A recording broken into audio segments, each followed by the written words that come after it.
This is my 200th Coffee and Trains. I've been model railroading a long time. Today I want to go over some of the things that have benefited me the most. This video is brought to you with support from Trains.com. Trains.com is a fantastic source for new and used model trains and accessories.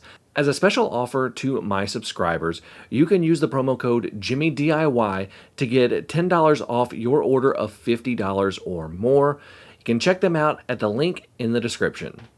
Hey everybody, my name's Jimmy. Welcome to Coffee and Trains. Today I'm just drinking some more of that store brand coffee. We got a Sam's Club pack, so we got about 40 or 50 of those to go through. If you want to tell me what kind of coffee you are drinking and have it featured, just like these guys right here, you can do that in the comments below, and who knows, you might see your name pop up on an episode of Coffee and Trains. Cheers, guys. We're going to go over a wide range of things today, from very specific scenery to general concepts of how to think of a railroad to tools. Let's start with scenery. There are four main things that have really upped my scenery game as I've gotten better at model railroading. Number one is blending scenery material. By blending greens, browns, and turfs of different coarsenesses, is that a word? Coarseness levels, I am able to achieve a more natural look. Natural areas never have a uniform color, so you should model nothing that looks like that either. Next is weathering, specifically weathering track. When you can, go look at a stretch of mainline track. You'll notice that the middle of the track is not the uniform gray rock and tiles. It's dirty from oil, soot, and whatever falls off the bottom of trains. When I started weathering the track in the middle of the ties, my railroad really took off in terms of its realism and just looked really, really good. Now, to do this, I use weathering powders and some ground up pastels as well, and I brush them in. Another thing that took me a while to learn and really get good at was ballasting. Ballasting is tedious and definitely not my favorite part of model railroading.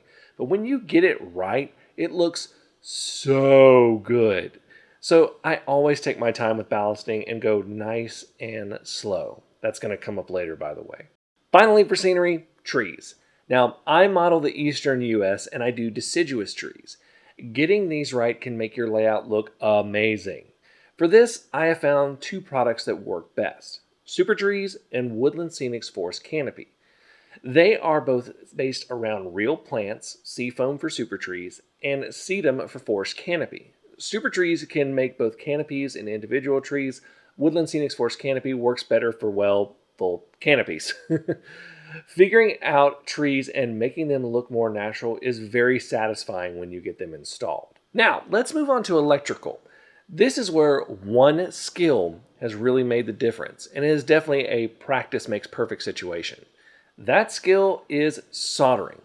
Soldering is beyond useful in model railroading. Sometimes it is necessary. Getting better at soldering has not only let me do some cool projects, it has saved me money. I've repaired engines, made custom power connections, and have done many other things. Now, I am not the world's best at soldering, but I'm pretty solid at it. I will say that if you want to get better at soldering, definitely invest in a good soldering iron. You don't have to spend a ton of money, but don't go buy the $10 dirt cheap one either. Get one with some temperature control. Now, my recommendation is going to be linked below. These next two things are a bit more on the mindset side of things. The first is patience. My rule has become, when in doubt, let it dry overnight. Wanting to finish something now has been the undoing of countless projects, not only for me, but for many model railroaders. Packing patience will always help you out, even if sometimes it's a little hard. But this is especially true for scenery. Sometimes it takes a while for a part of the scenic work to set up. You may be waiting for glue or paint to dry or a building to finish drying before you place it. Patience is key. Patience will prevent more mistakes than it causes. The last one is a bit of my model railroad philosophy, and it's a philosophy about spending money. I DIY a lot of things. I DIY many of my electronics on my railroad, but there are things that I do not DIY and I buy products for. I spend money on things that would be worse if I tried to do them myself from scratch. Now, I'm not saying don't challenge yourself, but if you've been trying to make your own scenic material from sawdust and sponges and it isn't working out, then maybe try the pre-made stuff. And that's a direct example from me. If you are terrible at laying track on cork road bed, use something like Kato Unitrack or Easy Track. If you are the worst at building kits, maybe invest in some pre-made buildings. There are loads of things you can DIY, but if it's not going to get the result you want, then consider investing in things that will get you to where you want. This is what I call investing in satisfaction. Check out some of these model railroad businesses. Trains in the Valley is a model train shop located in Pennsylvania. They sell new and used model trains with a mission to make trains accessible to everyone. You can check them out at trainsinthevalley.com, link in the description. Klondike's is a family-owned business that makes in-scale T-Track modules, mini diorama kits, and in-scale display stands right here in the US. You've seen me feature many of their modules right here on this channel. Check them out at the link in the description. So, what are some of your tips that you have learned along the way? Let me know in the comments. Thank you all so much for watching. Until next time, I'm Jimmy from the DIY and Digital. Stay safe, be kind, drink some coffee, and happy railroading.